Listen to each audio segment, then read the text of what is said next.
이렇게 오늘도 귀한 금요일 밤에 나온 여러분들 너무나도 환영하고 축복합니다.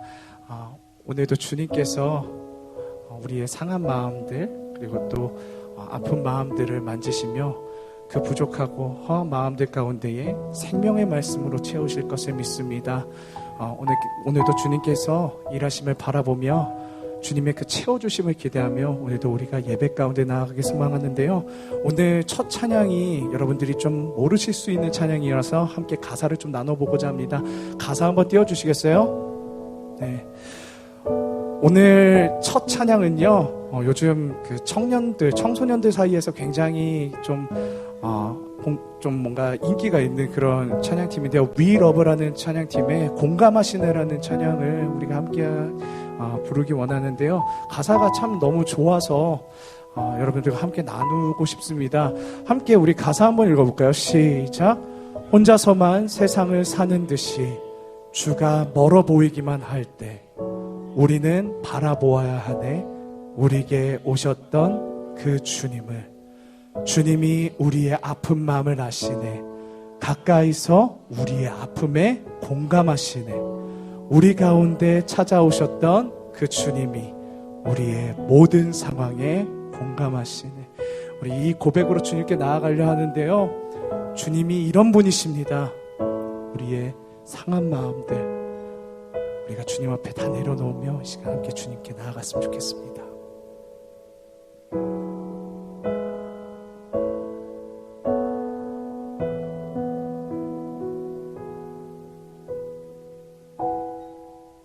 혼자서만 세상을 사는 듯이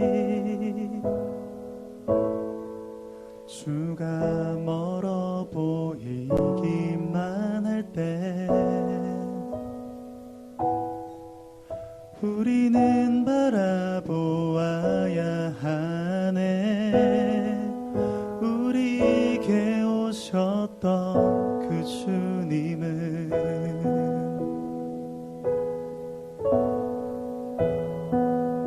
혼자서만 세상을 사는 듯이 주가 멀어 보이기만 할 때 우리는 바라보아야 하네. 우리에게 오셨던 그 주님을.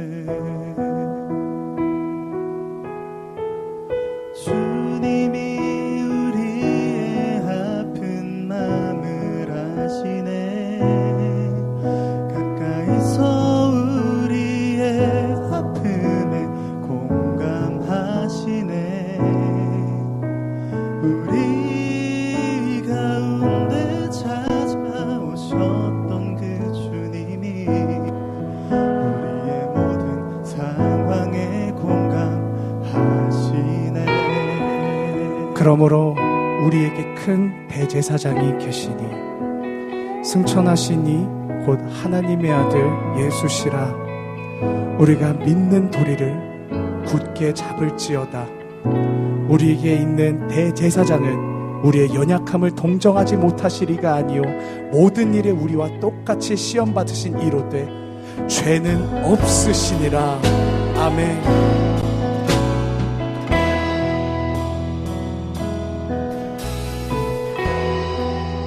혼자서만 세상을 사는 듯이 주가 멀어 보이기만 할 때 우리는 바라보아야 하네. 우리에게 오셨던 그 주님을. 다시 한번 혼자서 세상을 사는 듯이 혼자서만 세상을 사는 듯이 주가 멀어 보이기만 할 때 우리는 바라보아야 하네. 우리에게 오셨던 그 주님을, 주님이 우리 아픈 마음 아시네. 주님이 우리의 아픈 마음을 아시네. 가까이서 우리의 아픔에 공감하시네. 우리 가운데 찾아오셨던 그 주님이 우리의 모든 상황에 공감, 주님이 우리의 아픈 마음 아시네. 주님이 우리의 아픈 마음을 아시네. 가까이서 우리의 아픔에 공감하시네. 우리 가운데 찾아오셨던 그 주님이 모든 상황에 공감하시네. 아멘.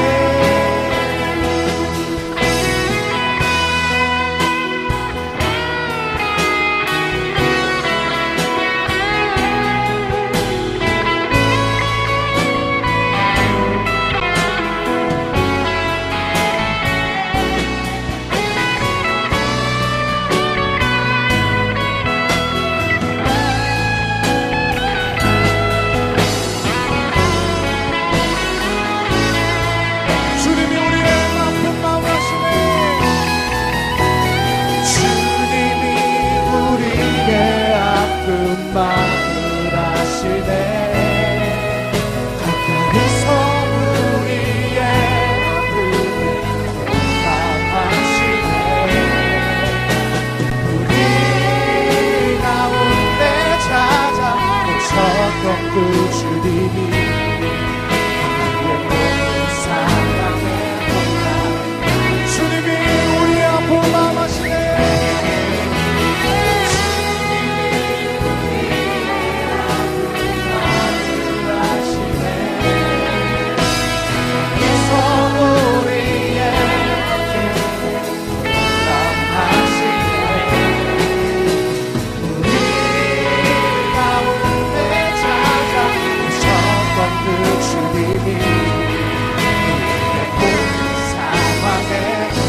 다시 한번 주님이 우리의 아픈 마음 아시네. 주님이 우리의 아픈 마음, 그렇습니다. 주님께서 다 아시고 계십니다.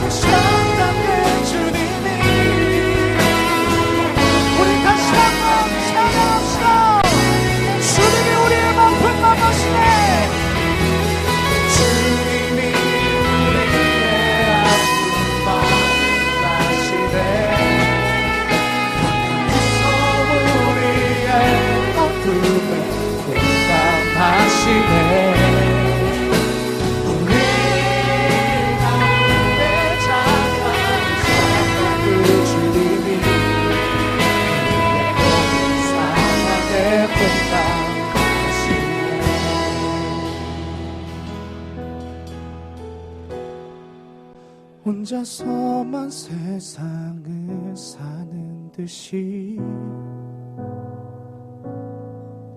주가 멀어 보이기만 할 때 우리는 바라보아야 하네. 우리에게 오셨던 그 주님을 함께 이 시간 기도하기 원합니다. 그 주님께서 우리의 아픈 마음 아십니다. 상한 마음 아십니다. 그러나 우리는 그것을 숨기기에 급급합니다. 주님 앞에서 의인으로 보여지기 원합니다. 그러나 주님은 우리의 그 죄악된 것들을 다 알고 계십니다. 아픈 것들 다 아십니다. 하나님 앞에서 강할 강한 척 할 필요 없습니다. 왜냐하면 그분이 우리의 아버지시니까요. 그분이 우리의 상함을 아시고 끌어안아 주시며 회복시키시고 치유하실 것입니다. 이 시간 우리가 함께 주님 앞에 기도할 때 솔직한 마음으로 주님 앞에 나아갑시다. 하나님, 내 마음 가운데 계속해서 넘어지는 죄악들이 있습니다. 아픔들이 있습니다. 주님, 다시 한번 그 주님의 길로 갈 수 있도록 이 아픔들, 상한 마음을 치유하여 주시옵소서. 이 시간 우리 주여 한번 부시고 통성으로 주님께 기도하며 나아갑시다. 주여!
모든 상황을 하시는 주님 앞에 하나님 우리의 마음을 올려드립니다. 주님, 우리의 예배를 받으시옵소서. 살아계신 예수 그리스도의 이름으로 기도드립니다. 아멘. 주님이 우리의 상한 마음들, 아픈 마음을 다 알고 계십니다. 여러분 믿으십니까? 그 주님이 그 아픔에 공감하실 뿐만 아니라 그 아픔 가운데에 우리를 찾아오셔서 치유하시고 우리를 인도해 주시는 좋으신 하나님이십니다. 여러분 이것을 믿으십니까? 우리의 그 구세주 되시고 참된 목자 되신 그 주님을 우리가 함께 찬양할 때 우리 기쁘게 자리에서 일어나셔서 우리 함께 주님을 찬양하며 나가겠습니다.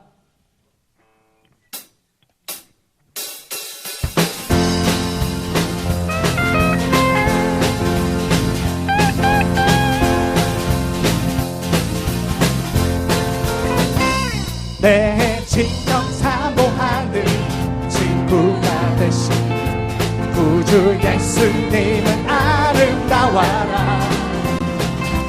산 밑에 백합화요 빛나는 새벽별 주님 영원히 하시옵소서. 아멘. 내 맘이 아플 적에 마음이 아플 적에 그 위로 되시며 나 외로울 좋은 친구라. 주는 저산 밑에 백합 빛나는 새벽별 이 땅 위에 비길 것이 없구나. 아멘. 내 몸의 모든 염려 이 세상 보라다 나와 항상 같이 하여 주시고 시험을 당할 때에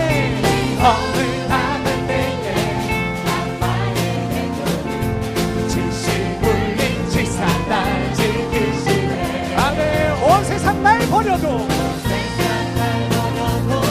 주 예수 안 버려 끝까지 나를 돌아보시니 주는 저 산 밑에 백합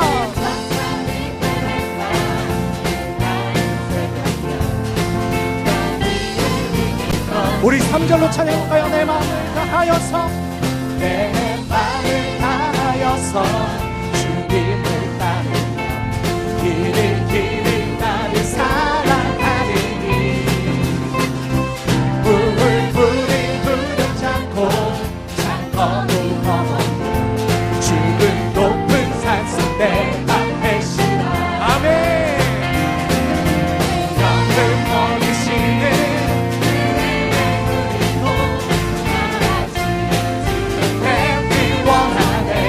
주는 저 산 밑에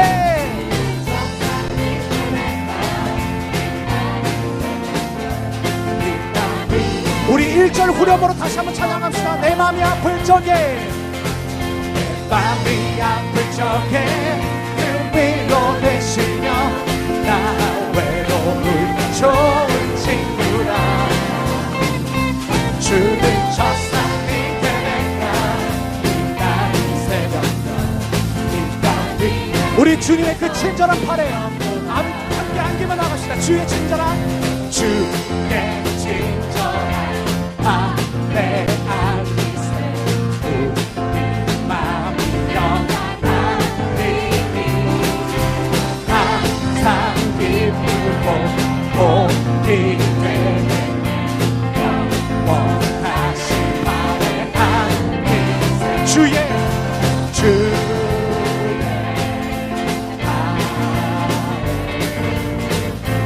크신 팔에 안기세 주의 그 영원하신 팔에 날이 갈수록 주의 사 두루 광명하게 비치고 전선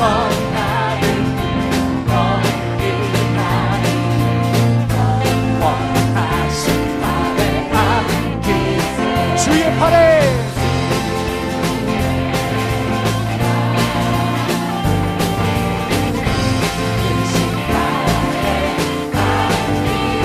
주의 팔에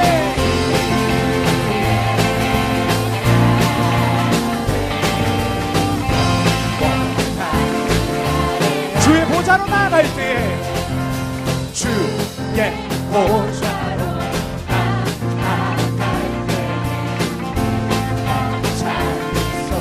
외치고 건가드려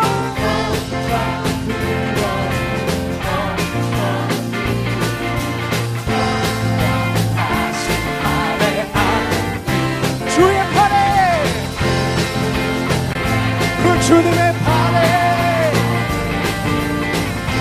그 심판에 안기세 주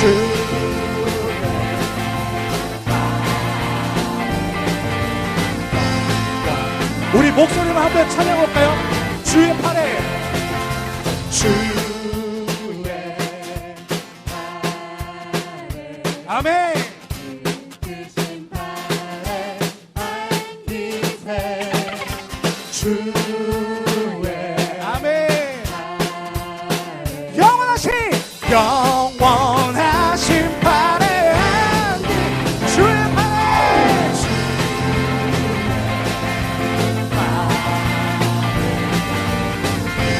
그 심판에 안기세 아멘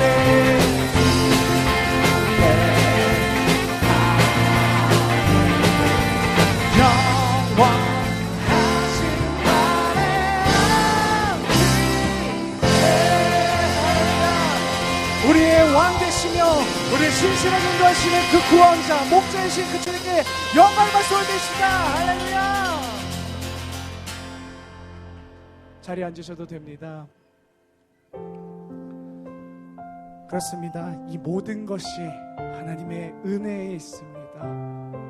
우리를 구원하시고 자녀 삼으신 그 주님의 은혜를 우리 함께 찬양하며 나아갑시다.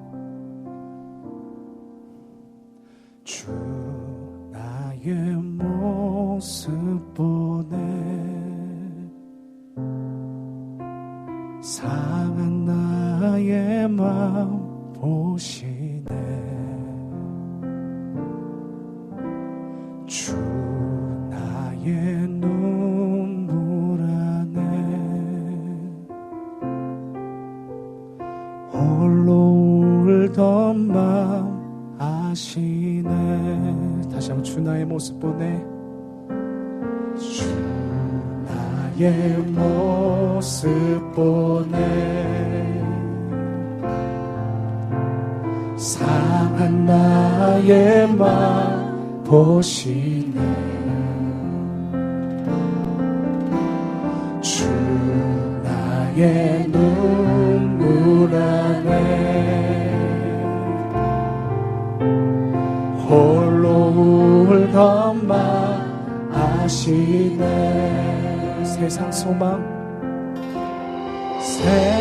소망 다 사라져가도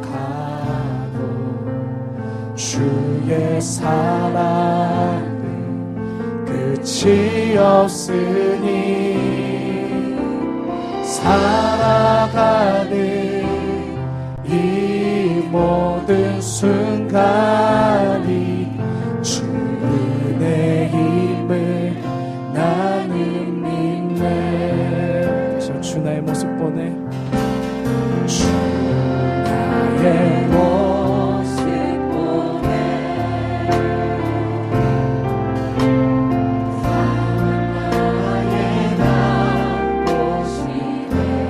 주 나의 눈물 안에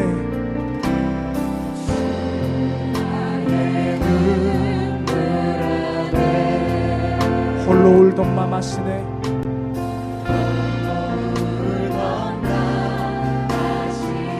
세상 소망 다 사라져가도 세상 소망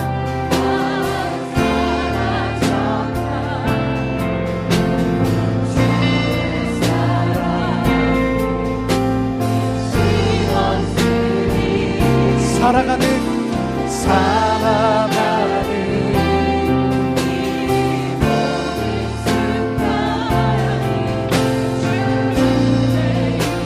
다시 한번 세상 소망 다 사라져가도 주의 사랑은 끝이 없으니 세상 소망 다 사라져가도 주의 사랑은 끝이 없으니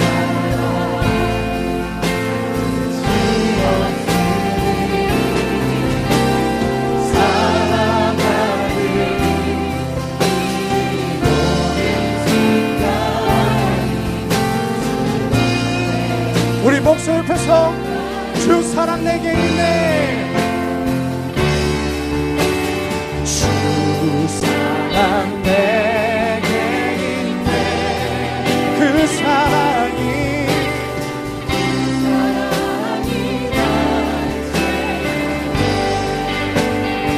주 은혜 내게 있네. 주 은혜 내게 있네.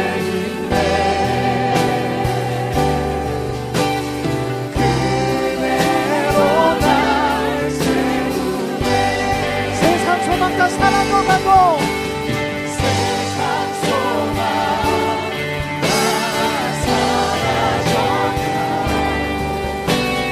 주의 사랑은 끝이 없으니 살아가는 이 모든 순간 주 내 힘을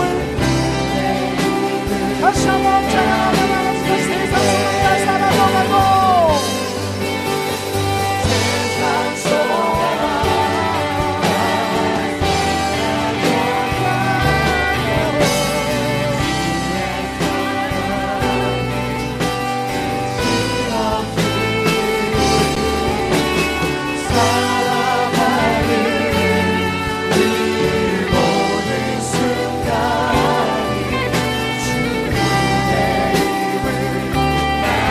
이 시간 우리 함께 기도하며 나아가겠습니다. 이 시간 우리 함께 기도할 때 주님의 은혜를 깨닫게 해주시옵소서. 생명의 말씀으로 우리가 그 말씀에 엎드려 우리의 허한 마음 가운데 주님의 그 생명의 말씀을 채울 수 있게 해달라고 이 시간 주님을 찾으며 우리 주님의 이름 한번 부르짖고 함께 기도하겠습니다. 주여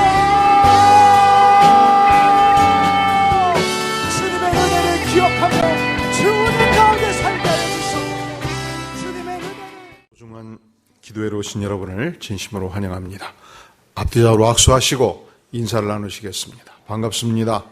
환영합니다. 기도에 충만한 은혜가 임하기를 바랍니다. 오늘은 특별히 B-2 목장에서 특송을 해주시도록 하겠습니다. 특송 후에 소개하는 시간을 갖겠습니다.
아주 은혜스러운 찬양이었습니다. 이번 해피데이를 기점으로 해서 우리 박대영 집사님 목장이 좀 더 이 삶을 깊이 나눌 수 있는 목원들을 하나님이 주실 것 같아요. 잘 감당해서 부흥의 은혜를 덧입도록 뜨거운 격려의 박수를 부탁드리겠습니다.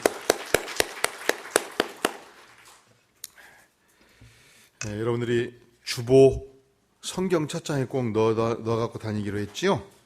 오늘 기도 제목 함께 나눠보도록 하겠습니다. 태신자를 위한 기도 계속 우리가 정한 우리의 사랑하는 이웃들 이번에 선물이 너무 좋아서 접촉하기가 참 좋은 선물을 하나님이 주셨습니다. 이틀 주일 드디어 4기 권사 임직식이 진행이 됩니다. 많이 참여하셔서 축하해 주시고 또 이번 임직하는 분들이 우리 축전에서 3분 협동 권사님, 명예 권사님, 5분 우리 권사님들이 하나님의 교회를 힘있게 뒷받침하고 섬기는 소중한 사역을 감당하도록 기도해 주시기를 바랍니다. 특별히 해피데이 때 1월 24일 송정미 성가사 찬양하는 분이 우리 교회에 드디어 옵니다. 주보에 보니까 이력이 대단해요. 연세대 성악관 하고 나서 8회 극동방송 복음성가대회 대상을 했고 2015년 5월 뉴욕 카네기홀 단독 공연을 했고 2018년 12월 송정미 30주년 콘서트가 전석이 매진된 바 있습니다. 그러니까 이런 분들을 우리가 이 찬양을 듣기 위해서 예술의 전당까지 갈 필요가 없습니다. 어디를 오면 됩니까? 이곳에. 그래서 그날 목장부를 빠진 분들 내가 다 체크해가지고 물어봐야 되겠어요. 왜 이 소주가 집회를 하려고 예술의 전당을 자꾸 가냐? 그럴 때 답변 못 하시는 분들은 벌금을 내셨네. 그렇게 주장하고 싶어요. 그래서 여러분 목원들을 초청하시고 또 우리의 불신 이웃들을 초청해서 이 찬양의 영광과 아름다움을 알고 또 복음 전파에 소중한 기회가 되기를 간절히 바라고 또 간절히 기도해 주시기를 부탁드립니다. 자, 여러분 중에서 이 용서라는 책이 없으신 분 손 들어주시면 전달해 드리겠습니다. 높이 들어주세요. 여기 오늘 그냥 아무 책이나 가지고 오셔요. 우리가 일일 수련회 때 다 제출 받았는데 그리고 다음 주부터 금요일에 오실 때 앞에 하나 주시고 이쪽에 오실 때 앞에 써진 이름이 다르더라도 관계없으니까 다 지상의 모든 물건은 누구 것입니까? 하나님의 것. 할렐루야. 자, 41쪽의 제3과 로마서 3장 9절 이하의 말씀 제가 봉독할 때 따라해 볼까요? 죄라는 단어가 나올 때 작대기로 탁 그어주시고 죄 외쳐주시기를 바랍니다. 그러면 어떠하냐? 우리는 나으냐? 결코 아니라 유대인이냐? 헬라인이나 다 죄아라에 있다고 우리가 이미 선언하였느니라. 기록된 바 의인은 없나니 하나도 없으며 깨닫는 자도 없고 하나님을 찾는 자도 없고 다 치우쳐 함께 무익하게 되고 선을 행하는 자는 없나니 하나도 없도다. 모든 사람이 죄를 범하였음에 하나님의 영광에 이르지 못하더니 아멘. 자, 그리고 역시 죄의 작대기를 그으면서 43조 위에 로마서 5장 12절 읽을 때 죄가 나오면 외쳐주시기를 바랍니다. 그러므로 한 사람으로 말미암아 죄가 세상에 들어오고 죄로 말미암아 사망이 들어왔나니 이와 같이 모든 사람이 죄를 지었으므로 사망이 모든 사람에게 이르렀느니라. 아멘. 오늘 설교 제목이 해결자 예수. 따라해 볼까요? 해결자 예수. 해결자 예수. 모든 인생 문제, 그 어떤 인생 문제에 대해서 최종적인 해결자는 창조주 예수 그리스도십니다. 믿습니까? 그래서 유명한 김중건 목사님이 그 대학생 수련을 할 때 백문일답을 꼭 했어요. 100번을 질문을 해요. 여러분의 취직의 문제를 해결하는 분은 누구십니까? 여러분의 인생의 저 문제를 해결하는 분은 누구십니까? 여러분의 부모님의 인생의 문제를 해결하는 분은 누구십니까? 자식 문제로 고통하는 부모님의 인생 문제를 해결하는 분은 누구십니까? 그렇게 해서 100번을 외쳐요. 그러니까 해결자가 누구시라고요? 그런데 특별히 그 어떤 인생 문제 중에도 가장 인생의 무거운 문제, 핵심되는 문제, 근원적인 문제를 성경은 죄 문제로 봅니다. 뭘로 본다고요? 그래서 우리가 이제 역사적으로 보면 그 위대한 생애를 살았던 분들의 전기를 봐도 정직하게 쓴 전기는 뒤안길에 그 인생의 어두운 면이 반드시 있어요. 이 링컨은 위대한 인물이죠. 근데 링컨 전기도 자세히 보면 그 인생의 어두움, 링컨은 원래 우울증 증세가 있어 굉장히 고생을 많이 한 사람입니다. 그걸 극복하기 위해서 얼마나 노력을 많이 하는지 몰라요. 이 마틴 루터 킹, 미국 사회에서 민권운동가로 유명하죠. 그 생의 뒤안길에 숨겨진 어떤 죄성이 있습니다. 여러분, 우리가 이 대한민국 조국에서 이번에 조국 사태를 보면서 양파 간에 얼마나 치열한 공방이 있었습니까? 근데 아주 간단해요. 그분도 연약한 인생이고 죄 많은 인생이라는 사실을 벗어날 수가 없어요. 아주 해답은 간단해요. 이 땅에 죄 문제를 스스로 극복할 수 있는 인생이 없어요. 그래서 인간은 근본적으로 하나님 앞에 설 수 없는 죄인이라는 사실을 우리가 인정할 필요가 있단 말이죠. 그런데 여러분, 우리가 올림픽 때 보면 여자 양궁이 1984년에서 2004년까지 그 몇 년입니까? 84에서 2004년 20년이죠. 20년 동안에 그러면 올림픽이 몇 년에 한 번씩 열리죠?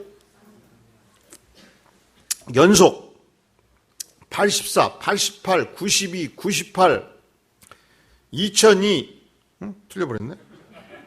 84, 88, 92, 96, 2000, 2014, 2004. 이제 좀 맞아요?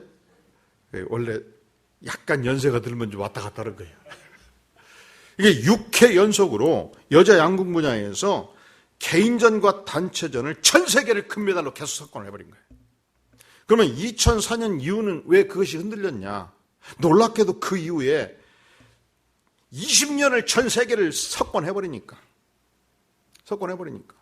전 세계 가장 선두 그룹을 형성했던 양궁의 선두 주자였던 국가들이 다 한국의 대표 선수들을 다 뽑아가지고 코치를 세운 거예요. 그리고서 최근까지 전 세계에서 금메달, 은메달, 동메달을 냈던 모든 국가들은 다 한국의 양궁 선수들이 가가지고 코치를 하고, 그러니까 다 한국 선수들이야, 사실은.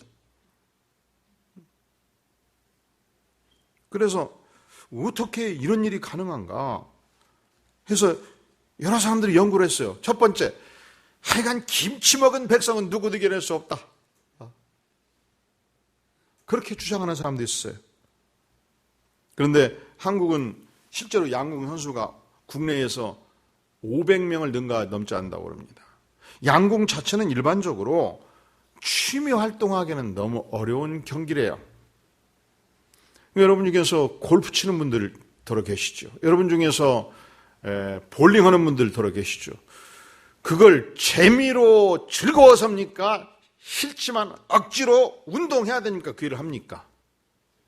재밌어서 하는 거예요. 즐거워서 하는 거예요. 근데 양궁은 기본적으로 그게 안 된다는 거예요. 취미로 하기에는 너무 고난이도 운동이 된단 말이죠. 그래서 한국의 전체 양궁 하는 사람이 500명은 안 넘는데요. 그런데 어떻게 해서 전 세계를 석권을 했느냐? 그 약진의 이유를 몇 가지 합니다. 첫째로 한국은 모든 양궁 선수들이 엘리트 스포츠로서 초등학교 유년기부터 시작한다. 그러니까 내 딸을 양궁 하도록 돕겠다 그러면 초등학교 1학년, 2학년 때부터 양궁을 들게 만드는 거예요. 그러니까 이미 고등학교 학년이 넘어가면 양궁의 탑 클래스에 들어가 버리는데, 그때 이미 10년 이상 양궁을 한 게 된단 말이죠. 근데 어느 나라도 이렇게 일찍부터 양궁을 시작하지 않는다는 것입니다. 두 번째로 이 연습량이 아주 혹독하게 많다는 거예요. 외국 선수는 하루에 하여간 쏘아서 50발에서 100발 쏘면 그냥 엄청나게 쏜 거예요. 근데 우리는 쏘면 300발에서 500발을 쏜다는 거예요. 그러니까 게임이 안 되지.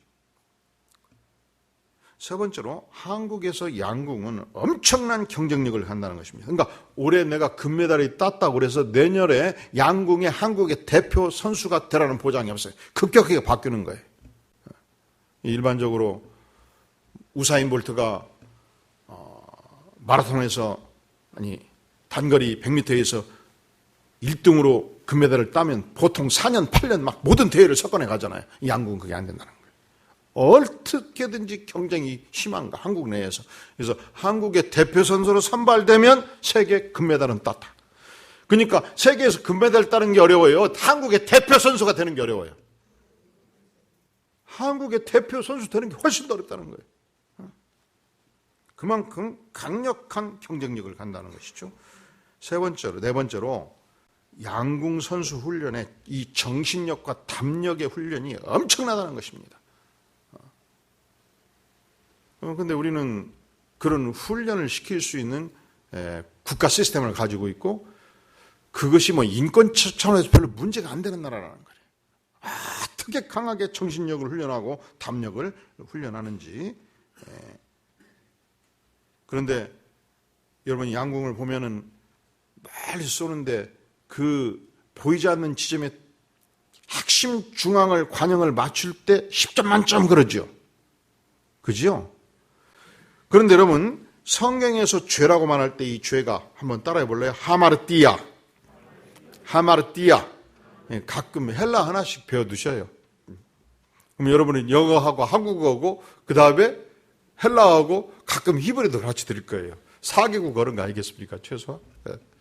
고등학교 때 풀어 배웠으면 5개국어. 다시 한번 따라해볼까요? 하마르띠아. 이게 무슨 말이냐면은 양궁 선수가 핵심 관역 중앙을 맞추게 쏘았는데 핵심 관역에서 벗어나다 이 뜻이에요. 죄는 뭐냐? 죄의 기본적인 개념이 뭐냐? 하나님께서 각자의 인생을 향해서 걸어가야 될 인생 길을 주셨어요. 그런데 그 가야 될 핵심 인생 길에서 벗어나 있는 상태, 그것을 성경적 의미에서 죄라고 표현합니다. 자, 그러면 여러분의 교재의 42쪽에 보면 하이라이트, 인사이트, 여기 죄라고 쓰인 헬라어 단어는 문자 그대로 관역을 빗나가다, 기준에 미치지 못하다, 잘못을 저지르다, 하나님의 법을 어기다라는 뜻, 하마르띠아고, 의로운이라는 단어는 죄가 없는 인간의 기준이 아닌 하나님 위에 들어맞는 이런 의미를 가지고 있다고 되어 있죠. 토론. 첫 번째, 같이 읽어볼까요? 시작. 죄를 범한이라는 단어의 표시를 하면서 무엇을 배웠습니까? 우리가 읽으면서 이 표시를 했지요. 이 sinned라는 단어가 무슨 뜻이냐?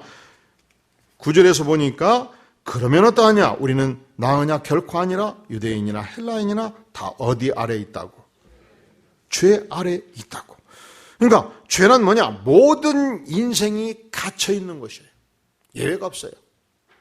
한 사람도 예외 없이 모든 인생이 갇혀 있는 그곳이 바로 죄입니다. 또 42쪽 23절에 보면 모든 사람이 죄를 범하였으며 하나님의 영광에 이르지 못하니, 죄란 뭐냐? 모든 사람이 범한 것이며, 죄란 뭐냐? 하나님의 영광에 이르지 못하는 삶의 상태를 죄로 표현해 주는 것입니다. 자, 두 번째 질문 시작. 하나님의 말씀에 의하면 죄는 어떻게 퍼집니까? 죄가 없다고 말할 수 있는 사람이 있습니까? 죄가 어떻게 퍼져요? 죄는 이미 모든 사람 안에 죄가 존재하는 것이며 모든 사람이 죄 아래 거하고 있기 때문에 이미 편만하게 죄는 탄생할 때부터 퍼져 있다는 것이 성경의 말씀입니다. 그러니까 죄 없다고 말할 수 있는 사람이 있나요? 지상에 있습니까? 없습니다. 그래서 우리가 자신의 인생을 깊이 성찰하고 예수님을 만난 사람들은 그 실망스러운 인격의 사람들을 만날 때 결코 그 사람을 말로 비난할 수 없다는 것을 알아요. 왜? 나도 동일한 죄인인 것을 알고 있기 때문에, 나도 하나님의 은혜가 아니고는 살 수 없는 죄인인 것을 알기 때문에, 모든 사람이 죄 아래 갇혀 있다는 사실을 알기 때문에. 자, 관찰님은 모든 사람은 죄인이라는 점을 살펴보았습니다. 하지만 이것이 어떻게 증명될 수 있습니까? 우리가 모든 사람이 죄인이라고 말할 때 의로운 생애를 살았던 사람들은 이의를 제기하지요. 아니지요. 내가 무슨 죄가 있습니까? 내가 형사문제를 벌한 적이 있습니까? 내가 누구 거 도둑질한 적이 있습니까? 나는 아니에요라고 주장할 수가 있단 말이죠. 그렇다면 모든 사람이 죄 아래 갇혀 있다는 사실을 우리가 어떻게 증명할 수 있을까요? 42쪽 23절 같이 한번 읽겠어요. 시작. 모든 사람이 죄를 범하였음에 하나님의 영광에 이르지 못하더니. 우리가 내 자신이 죄인이라는 사람을, 모든 사람은 죄인이라는 사실을 인정할 수 없다 할지라도 하나님의 영광에 전적으로 이르는 인생이었는가를 물을 때 우리는 쉽게 답변할 수가 없죠. 내가 이렇게 해서 하나님의 영광에 이르지 못했습니다. 내가 이 점에 대해서 하나님 앞에 설 때, 전능하신 창조주 하나님 앞에 설 때 내가 부끄럽습니다. 연약한 인생입니다. 나는 하나님의 영광에 이룰 수 없는 인생입니다. 이것 자체가 나는 죄인인 것을, 모든 사람은 죄인인 것을 증명해 주지 않겠습니까? 누군들 전능자 하나님 앞에서 자신 있게 떳떳하게 설 자가 있겠습니까? 자, 그리고 43쪽 토론 첫 번째 질문 나오죠? 같이 읽어볼까요? 시작. 우리는 어떻게 죄인이 되었습니까? 어떻게 죄인이 되었다고요? 로마서 5장 12절에 보니까 누구로 말미암아? 한 사람으로 말미암아 죄가 세상에 들어왔다고 그랬습니다. 아담 한 사람으로 말미암아 이 땅에 죄가 들어왔고, 그리고 죄가 이 세상에 들어온 결과가 뭐죠? 세상에 들어오고 죄로 말미암아 무엇이 왔습니까? 사망이 우리 안에 임하게 된 것입니다.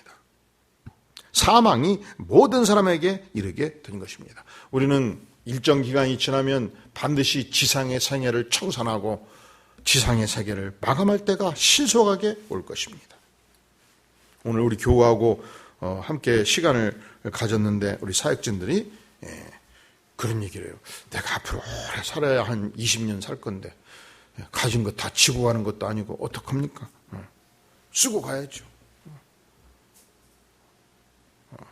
근데 틀린 말씀입니까? 맞는 말씀입니까? 틀렸어요? 우리는 예외가 없어요. 누구나 언젠가 이 죽음에 이르게 될 것입니다. 이게 왜 이 세상에 들어오게 되었나요? 성경은 죄로 말미암아 우리가 죄를 사망의 결과가 이르렀다고 말씀합니다. 단지 사망만 온 것이 아니고 사망의 권세가 왔고 사망의 그림자가 왔고 사망에 이르는 모든 어두움의 세계와 중독들이, 이 사망의 그림자들이 우리 인생을 덮치게 된 것입니다. 자, 그러면 마태복음 43쪽 왼쪽에 18절 이하 따라해 볼까요? 예수 그리스도라는 표현, 그리고 그 예수 그리스도를 지칭하는 대명사가 나올 때 십자가를 표시하고 크게 외쳐주시기를 바랍니다.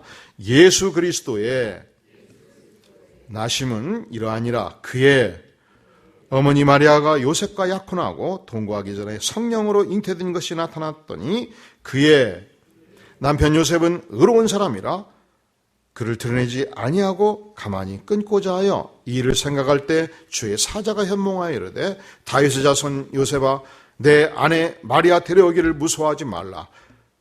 그에게 잉태된 자는 성령으로 된 것이라. 아들을 낳으리니 이름을 예수라 하라. 이는 그가 자기 백성을 그들의 죄에서 구원할 자이심이라 하니라. 이 모든 일이 된 것은 주께서 선지로 하신 말씀을 이루려 하심이니 이르시되 보라 처녀가 잉태하여 아들을 낳을 것이요 그의 이름을 임마누엘 하리라 하셨으니 이를 번역한즉 하나님이 우리와 함께 계시다 함이라. 계속 하나님이 죄를 알지도 못하신 이를, 이 누구예요? 죄를 알지도 못하신 이 예수님, 우리를 대신하여 죄로 삼으신 것은 우리로 하여금 그 안에서 하나님의 의가 되게 하려 하심이라. 아멘. 자, 그러면 44쪽 토론 문제 첫 번째 같이 읽어볼까요? 시작. 마태복음 1장 18절에서 23절에 의하면 예수님은 죄인으로 태어나셨습니까? 여러분의 대답을 설명해 보십시오. 예수님은 죄인으로 태어나셨나요? 그러면 18절 예수님은 성령으로 잉태되신 분이지요.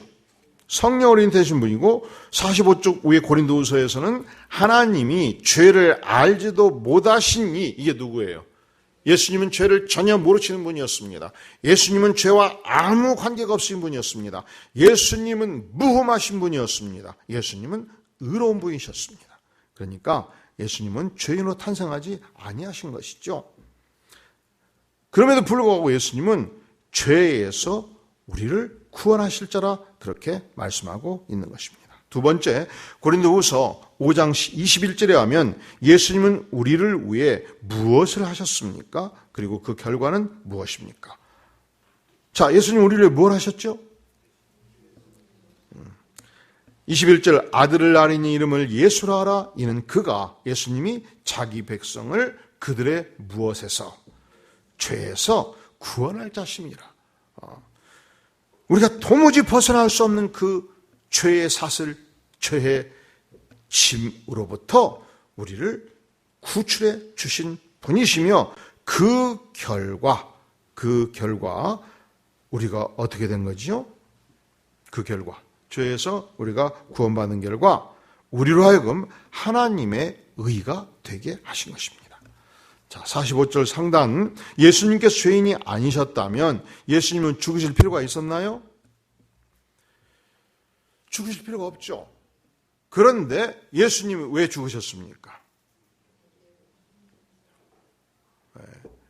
우리를 죄로부터 구원하기 위해서 우리를 대신해서 죄 가운데 죽은 것입니다. 자, 그리고 5장 6절 이하 따라해 볼까요? 예수 그리스도가 등장하면 큰 소리로 외쳐주시기를 바랍니다. 우리가 아직 연약할 때에 기약대로 그리스도께서 경건하지 않은 자를 위하여 죽으셨도다. 의인을 위하여 죽은 자가 쉽지 않고 선인을 위하여 용감히 죽는 자가 혹 있거니와 우리가 아직 죄인 되었을 때에 그리스도께서 우리를 위하여 죽으심으로 하나님께서 우리에 대한 자기의 사랑을 확증하셨느니라. 그러면 이제 우리가 그의 피로 말미암아 의롭다 하심을 받았으니 더욱 그로 말미암아 그 진노하심에서 구원을 받을 것이니 곧 우리가 원수 되었을 때 그의 아들의 죽으심으로 그의 아들을 말미암아 하나님과 화목하게 되셨은즉 화목하게 된 자로서는 더욱 그의 살아나심으로 말미암아 구원을 받을 것이니라.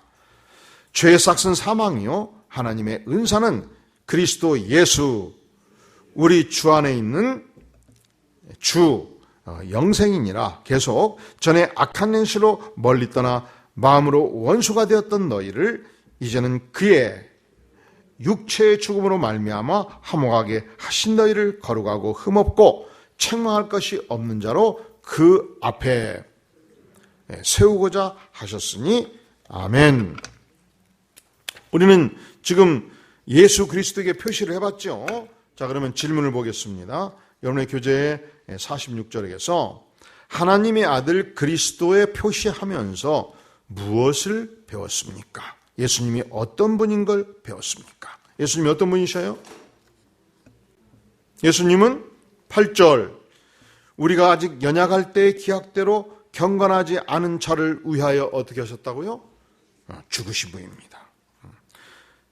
6절, 8절 우리가 죄인 되었을 때 그리스도께서 우리를 위하여 죽으심으로 사랑을 확증해 주셨습니다. 또 10절 우리가 원수 되었을 때에 그의 아들의 죽으심으로 말미암아 하나님과 화목게 되었다 그렇게 말씀합니다. 자, 두 번째 질문, 본문에서 우리의 상태를 설명하기 위하여 어떤 단어들을 사용했습니까? 자, 우리가 세 가지 중요한 시점이 있는데 언제 예수님은 십자가에 피 흘려 죽으셨는가? 6절, 우리가 언제? 우리가 연약할 때. 두 번째, 8절, 우리가 어땠을 때? 죄인 되었을 때. 그리고 10절, 우리가 어땠을 때? 원수 되었을 때. 우리가 하나님을 섬길 때 내 자신이, 그리고 우리가 함께하는 신앙의 동역자들이 너무 연약해서 쓰러질 때, 너무 연약해서 범죄할 때, 너무 연약해서 사람들의 치탄을 받을 만한 영적, 정신적 상태에 있을 때, 그때 우리가 기도해 줄 수 있는 것은 주님께서 내가 신앙생활을 열심히 잘하기 때문에 죽으신 게 아니라는 거예요. 주님께서 저렇게 연약해서 쓰러진 차를 위해서 죽으셨다는 것이죠. 두 번째, 주님께서 언제 십자가에 피 흘려 죽으셨다고요? 죄인 되었을 때에. 언제? 그러니까 우리가 어떤 내가 이길 수 없는 큰 죄점이 있을 때조차 그때 우리는 하나님께 나아갈 수 있는 것은 바로 내가 의인이기 때문에 주님께서 십자가에 죽으신 것이 아니고 죄인 되었을 때, 또 원수 되었을 때, 여기는 누구와 원수를 되었을 때를 말할까요? 전능하신 하나님과 분리되고 원수 되었을 때 우리 예수님께서 나를 대신해서 죄짐을 지고 십자가에 죽기까지 하신 것입니다. 세 번째, 하나님은 언제 우리를 향한 사랑을 보여주셨습니까? 자, 이 본문 그대로 사랑을 보여준다고 표현되는 것이 몇 절에서 나와요? 8절 같이 한번 읽겠어요. 시작. 우리가 아직 죄인됐을 때에 그리스도께서 우리를 위하여 죽으심으로 하나님께서 우리에 대한 자기의 사랑을 확증하셨느니라. 언제 우리의 사랑을 확증하셨다고요? 죄인 되었을 때. 어떻게 하심으로? 죽으심으로. 그러니까 우리가 연약하고 죄성이 깊을 때조차도 우리가 숨지 않는 것은, 하나님께 감히 나아갈 수 있는 것은 바로 죄인 되었을 때 십자가에 피 흘려 죽기까지 하셨기 때문에 그렇습니다. 세 번째, 어떤 시점에서 우리는 하나님의 용서를 받았습니까? 하나님과 화목해 됨이 용서를 전제하는 것이죠. 우리가 원수 되었을 때, 원수된 시점에서 우리는 용서를 받았고 하나님과 화목의, 화평의 축복을 누리게 된 것입니다. 자, 그리고서 그 다음 질문, 예수님께서 우리에게 값없이 주신 선물은 무엇입니까? 우리 로마서 6장 23절 같이 한번 읽어볼까요? 시작.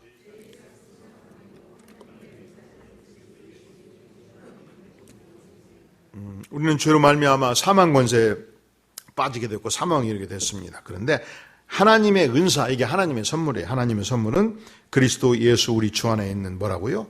영생. 그러니까 우리에게 값없이 주는 선물이 뭐냐? 우리가 지상의 생애로 끝나지 아니하고 지상에서 하나님께 영광 돌리는 삶을 살고, 그리고 영원한 삶이, 영생의 삶이 예수 그리스도의 십자가를 통해서 하나님의 백성들에게 주어졌다는 것을 말씀하고 있는 것입니다. 자, 그러면 오늘 우리는 예수님이 누구신가를 볼 때 주님은 모든 인생 문제 해결자십니다. 이렇게 답변할 수 있죠. 그리고 우리 주님은 인간의 가장 심각한 문제, 죄 문제의 유일한 해결자인 것을 믿습니까? 그래서 우리가 우리의 사랑하는 이웃들이 죄의 바다에서, 이 인생의 슬픔과 고통과 저주의 바다에서 헤매고 허우적거릴 때 우리는 기도하게 되는 것입니다. 내 인생도 모든 죄로부터 구원하신 주님께서 저들도 사망 권세에서, 사망의 그림자에서 회복시켜 주시고 나에게 주신 영혼의 기쁨, 영생의 축복을 허락하여 주시옵소서 기도하게 됩니다. 제가 만났던 참 길지 않은 생애지만 생애 속에 몇몇 미국인 선교사님들이 있었습니다. 여러분 생명의 말씀사라고 들어보셨나요? 그분이 창설자가 코넬슨 목사님이신데 1953년도 이 선교사로 지망하고 전 세계에서 가장 고통하고 못 사는 나라가 어딘가를 찾아가지고 한국으로 들어왔습니다. 이건 우리가 생각할 때는 당연히 선교사면 당연히 그래야지 이렇게 생각이 되지만 바꿔놓고 생각하면 그래요. 내가 서울대학교 공과대학을 졸업을 했는데 전자공학과를 졸업했는데 가장 월급이 적고 가장 회사가 쓰러지는데 내가 갈 곳이 어딘가를 찾아가지고 삼성에서 연봉 6천을 준다는데 연봉 1,000만 원 받고 직원 3명 있는 포항의 바닷가에 헛간 개 좋은 데 가서 일을 하러 갔어요. 그러면 부모님이 야, 너 참 선택 잘했다. 여러분 부모님이라면 그렇게 할 사람 손 들어보시오. 한 명은 좀 들어봐요. 이것이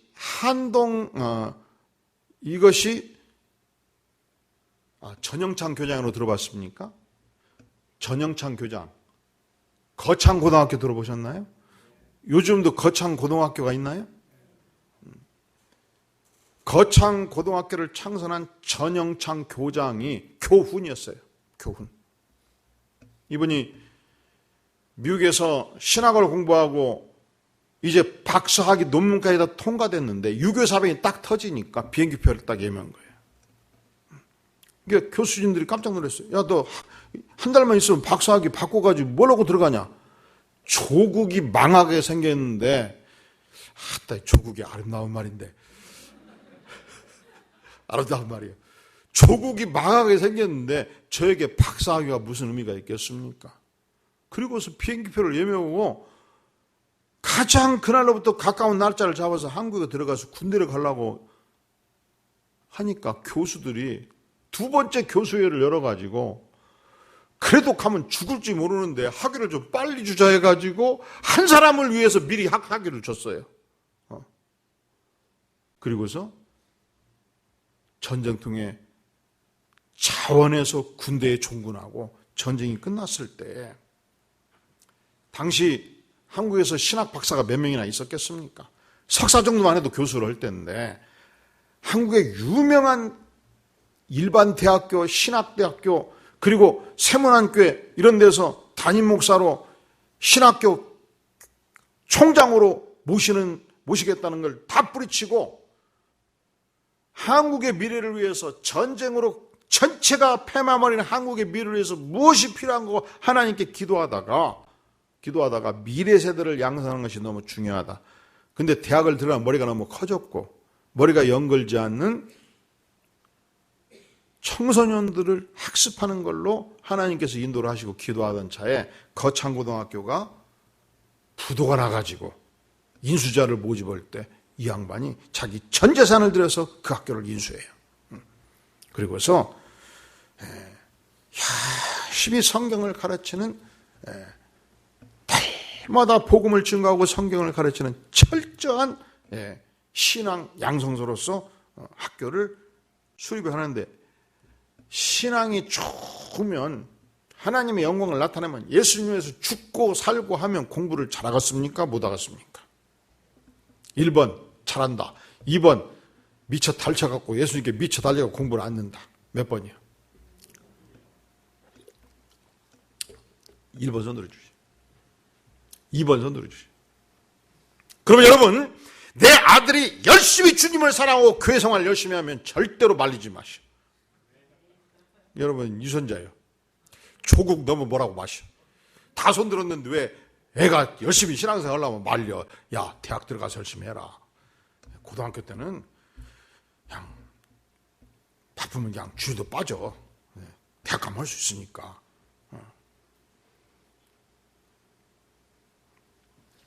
그런데 아주 인재들이 거기서 막 자라게 된 거예요. 근데 유신 정권 시절에 전영창 교장이 옳은 것을 위해서 목숨을 걸라고 가르쳤는데 유신 정권 시절에 이 고등학생들이 공부를 하고 기도를 하다가 아니 독재 정권은 옳지가 않잖아 해가지고 서슬이 펴는 그 시대에 학생들이 데모를 하니까 그 당시 문교부에서 명단을 주면서 학생 10명을 자르라고 그런 거예요. 그래서 10명을 먼저 보니까 자기가 가르친 대로 살아버렸으니까 교장이 잘라야 돼야, 교장이 잘려야 돼야.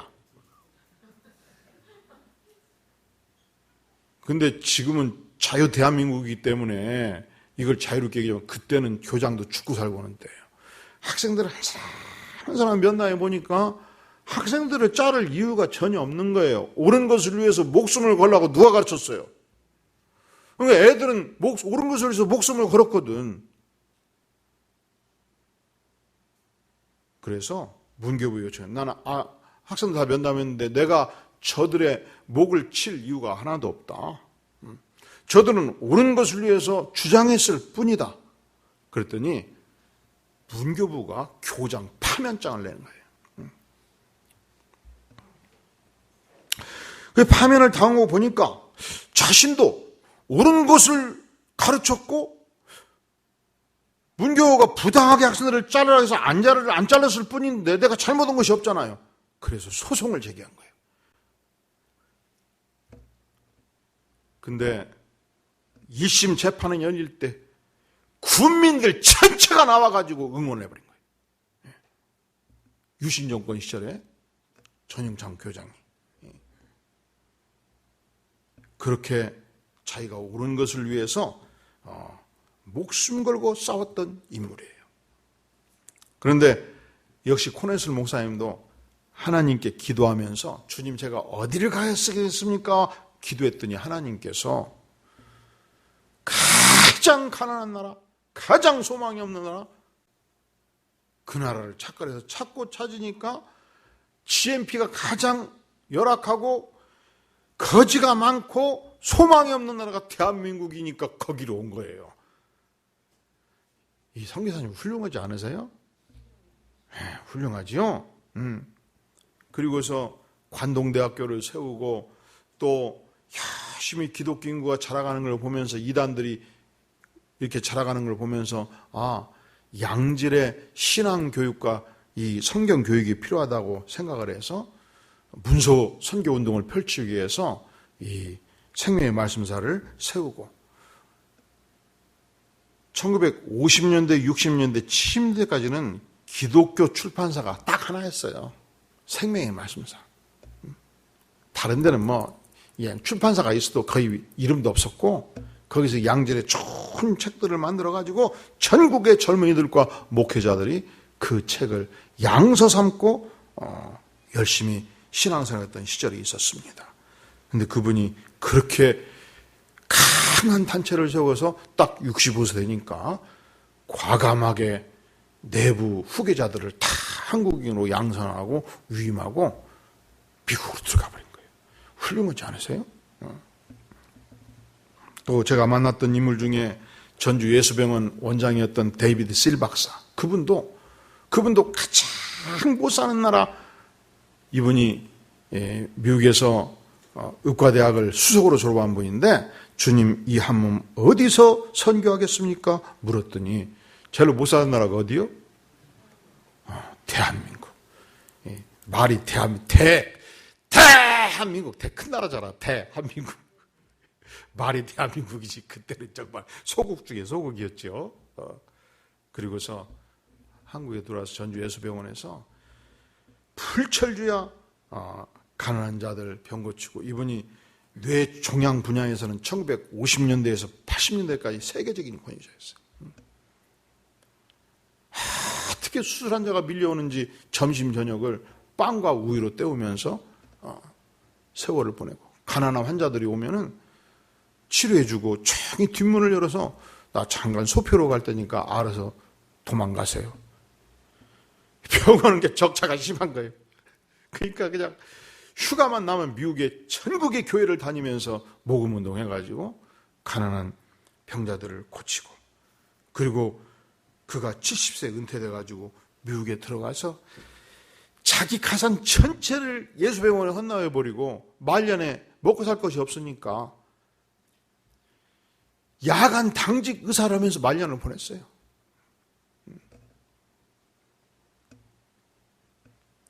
이렇게 혁혁하게 주님을 위해서 헌신했던 종들이 많이 있지 않습니까? 그들이 왜 그렇게 헌신했는가?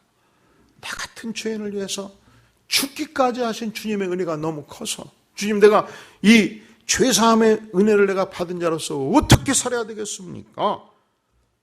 네 죄사함의 은혜가 큰 만큼 너가 연약할 때, 너가 죄인 되었을 때, 너가 원수 되었을 때 나의 사랑하는 아들 예수 그리스도를 십자가에 내어주었으니 너도 가장 고난한 나라, 가장 어려운 나라에 가서 이 죄사함 은혜를 증거하는 삶을 살거라 하니까 그 많은 선교사들이 열악한 한국 땅에 와서 뼈를 묻고 헌신해서 우리가 여기까지 신앙의 강국으로 자라게 된 것입니다. 할렐루야. 그렇다면 우리는 남은 우리의 여생을 어떻게 보내야 되겠습니까? 연약할 때, 죄 많을 때, 하나님과 원수 되었을 때 죽기까지 하신 주님의 영광을 위해서 주님, 나도 우리의 사랑하는 이웃들, 병든 영혼들, 그들의 영혼을 치료하고 그들을 돕는 일에, 이 죄사함의 복음을 증거하는 일에 부족하지만 이 한 몸 사용하여 주시옵소서. 나에게 이 영생의 축복을 주셨으니 내가 이 죄사함과 영생의 축복을 이웃과 나누는 삶을 온전히 살기를 구합니다. 우리가 헌신의 기도를 주 앞에 드리기를 원합니다. 오늘 우리에게 주신 말씀을 기억하면서 첫째로 내가 죄인 되었을 때, 연약할 때, 원수 되었을 때 죽기까지 하신 주님, 이 은혜에 따라서 남은 여생 하나님의 영광을 위해서, 아파하는 영혼을 위해서, 고통당하는 영혼을 위해서 주님 이 한 몸 바치기를 구합니다. 사용하여 주시옵소서. 두 번째, 주님 우리가 11월 24일 이제 송정미 성가사를 모시고 찬양의 집회, 구령의 집회 하기를 원하오니 하나님 하늘문을 열어주시옵소서. 하나님 복음의 찬양을 알라리 쏟아부어 주시옵소서. 불신 영혼들 나와서 주님을 만나게 도와주시고 하나님의 영광을 바라보게 도와주시옵소서. 우리가 두 가지 제목 붙들고 이 시간 주여 삼창 외치며 간절히 통성으로 기도하겠습니다. 주여! 주여!